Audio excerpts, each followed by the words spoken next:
না, নারীরা নির্যাতিত নিপীড়িত হতো, তাদেরকে জীবন্ত কবরের মধ্যে দাফন করা হতো।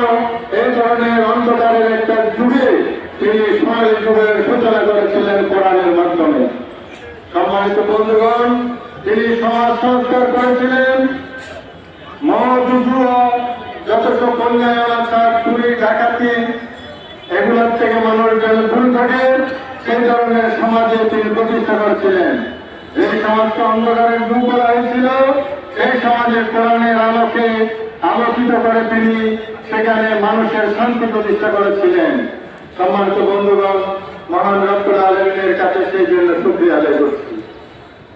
সম্মানিত উপস্থিতি, আজকে আমরা যে বাংলাদেশের বুকে অবস্থান করছি, এই বাংলাদেশ আমাদের জন্য আল্লাহর পক্ষ থেকে একটি মেহেরবানি। এই বাংলাদেশ একটি সৃষ্ট হয়নি 1947 সালের 14 আগস্টে ওই জমিদার শ্রেণী থেকে অনেক নির্যাতন নিষ্পেষণ দেশের মানুষ পেয়েছিল, আমাদের পূর্বপুরুষরা পেয়েছিল।